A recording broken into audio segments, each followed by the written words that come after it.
You wanted the best. You've got the best podcast. The hottest podcast in the world.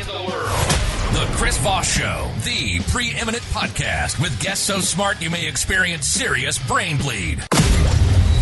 Get ready. Strap yourself in. Keep your hands, arms, and legs inside the vehicle at all times, because you're about to go on a monster education roller coaster with your brain.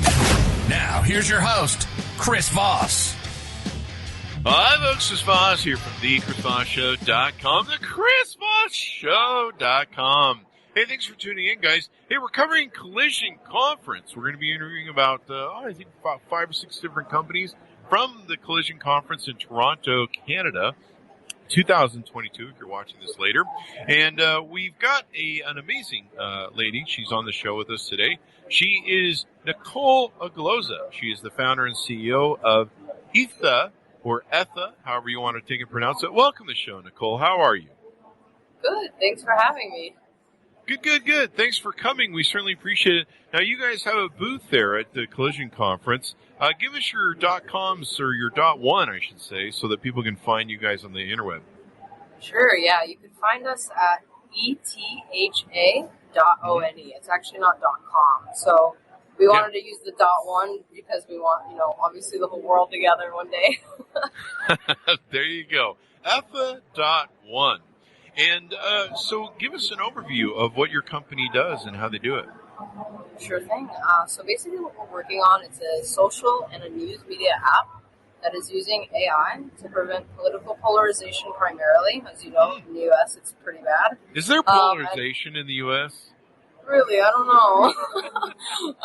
But yeah, primarily we're trying to fix, the polarized climate. And then after that, we're also trying to help with misinformation a little bit further through that and provide extreme exposure to and transparency to the news media and politics. I think now it's super important to hold our politicians accountable for what they say or do, and this is the first app of its kind that allows you to do that. And then eventually we'll be able to have an area in the media where our AI was able to cut through the noise and really find things that have been mentioned before straight from the source, and track it over time to show how narratives and misinformation as well as fake stories arise in the news media. Now, this is pretty cool. This is an app you can get on your mobile phone, so it's available on Google Play. It's in the iTunes. I'm actually downloading it right now and signing up. And it mentions here on the app that it helps hold politicians accountable. How does that work? Yeah, so there's 2 parts to this. There's a leader Q score and then a user Q score. I guess you could kind of think of this, if anyone in the crowd has watched Black Mirror before, kind of a similar application. But what a leader Q score does is that, let's say you're voting and commenting and sharing about that politician on a platform. Over time, these scores are amassed almost like a report card. And over time, you could actually see in real time that these politicians, how they fare in the news media from basically what they say or what they do. And then this also is directly reflecting on the person as well that's also commenting about them. So if you're a constructive user, also trying to get to the bottom of a situation or law or policy or something like that, constructive users will be better on this platform. But, if you're deconstructive and sending spam links, viruses, or just not being helpful at all, this also affects your score. Kind of like Reddit, but not as severe. And the other thing is we don't ban people off of our platform. Oh, wow. Okay. Yeah. And so you download it on your phone. I'm taking a look at it now. I got my bio set, or I got my name set up and stuff. And so I can take a look at different leaderboards and what's trending. Tell me a little bit about how that works. Yeah, so the leaderboards, those actually show all of the politicians on the platform. It's still in the pretty early stages, but a long story short, this shows who and what politician is trending the best based on what they're saying in the media. So I guess the first person that's up there has 888 points. This person has been probably, doing well in the media and promising whatever they're promising through their campaigns. Similarly, the politicians that don't promise very well in the media will obviously fall to the bottom of the score. This is also updated in real time as things go along. And these scores are actually calculated in the long run, right? So, let's say there's 500 statements about Trump or Biden, right? Those are calculated over time to an overall score with overall population, like almost judging them kind of thing. Wow. So now, the app, so basically, is the hope that maybe some of these politicians will start worrying about their score to make sure they have a good score, maybe? That's kind of the whole point. I think that, they've always been able to take, like, opinions on us as the general public, and I think now it's time to flip the script a little bit. But, this also isn't a bad thing. This could actually help the way that politicians communicate to the news media and vice versa. And same thing with holding journalists accountable and pranksters, exposing all of that kind of stuff to help cleanse the ecosystem in the media. Mm-hmm. Now, it'll help news stories in real time through crowdsource things get rated as well. Is that just attached news stories that are attached to the politician then? Yeah, so right now they're the ones that are kind of attached to it.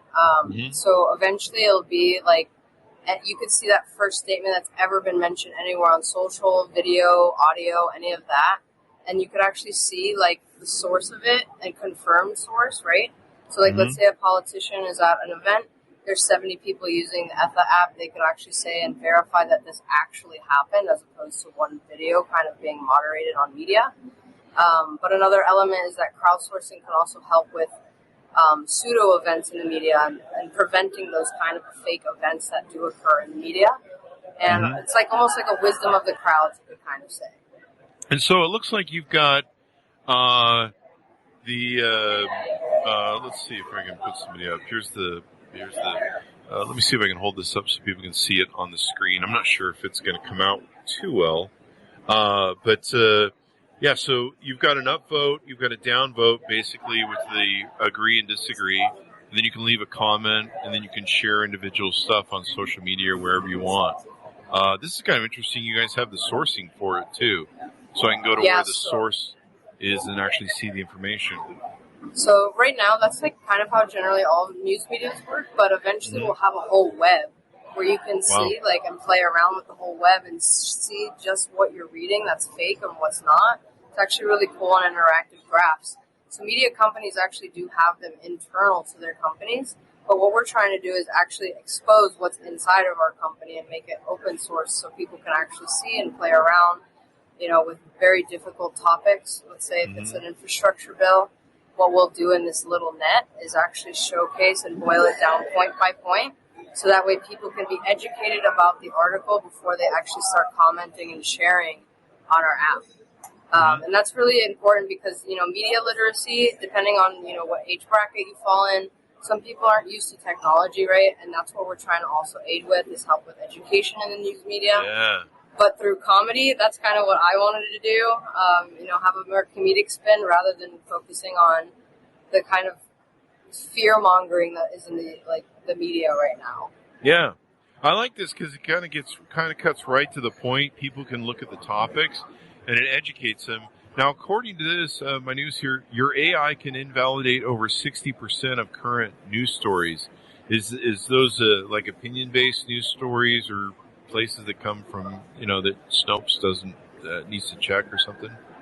Yeah, so let's take Fox News as an example. This would be a pretty big deal for them.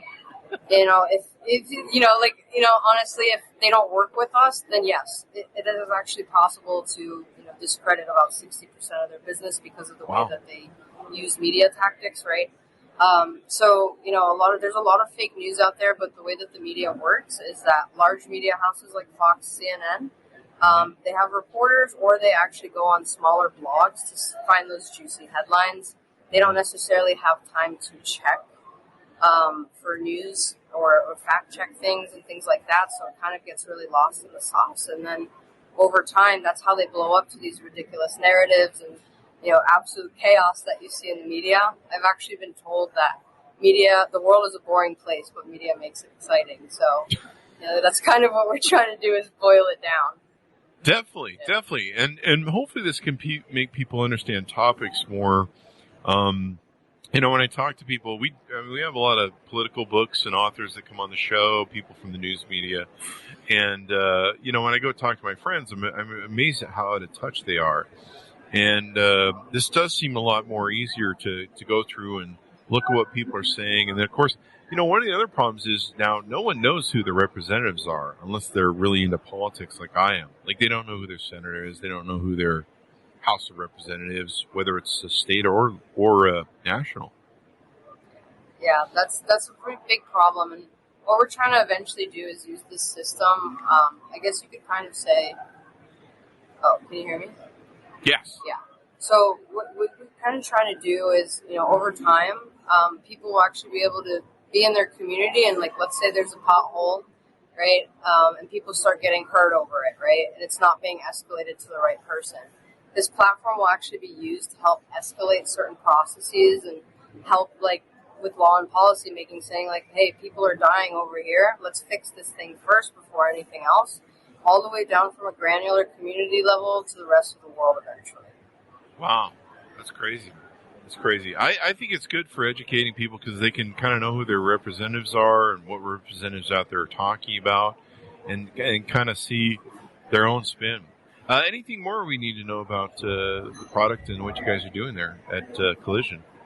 Yeah, I mean, now we're just, like, trying to get the word out there as much as possible, but another thing that we're doing is also fundraising for community rounds. So anyone is actually available, like anyone that would like to take part either in helping us build our product. Again, it's for people. We're not actually directly connected to any politicians or big techies or anything like that.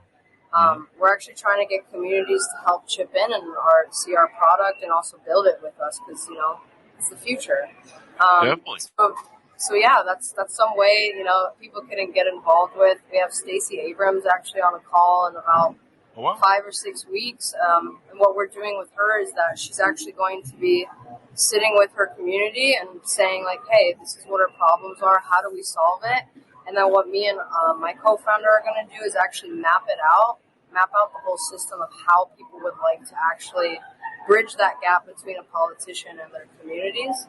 And, really start getting people to start talking again. That's definitely important. People need to talk more and communicate more and talk about different things. I'm setting up my little profile here, but I noticed it's got an Invest Now button in the app. So if you're in the app, that's where they can go invest with you guys and become part of the program? Yeah. So through WeFunder and, things like that. We've done a little bit through WeFunder, about 20,000, but that's what we're trying to do and spread the word out. Anyone that's listening, they have a connection either in political, technology, or other space or media. Like, this is kind of what we should really get out there because it's going to really help all of us.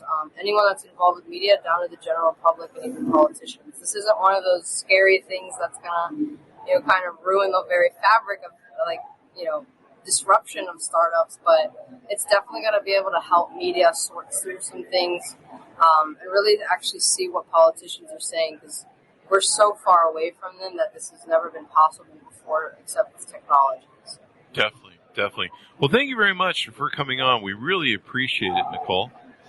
Likewise. Thank you so much, Chris. There you go. And give us your .one again so that people can find it on the interweb.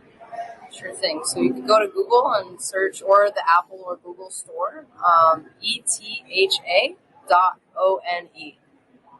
There you go. And anything that can make politics better, people understand the better, people being involved and voting and stuff, that's really important. I mean, it's I think like half this country doesn't vote at all, and that's kind of the problem. I know.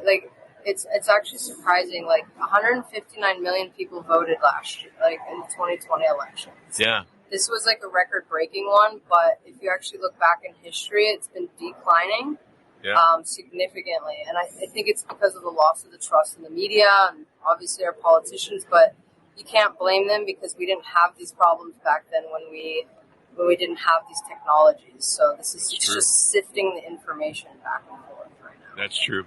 Well, thank you very much, Nicole, for coming on the show. We really appreciate it. Yeah, sure thing. See you later, Chris. There you go. Thank you. And thanks, Monitors, for tuning in. Be good to each other. Stay safe. And we'll see you guys next time. And awesome.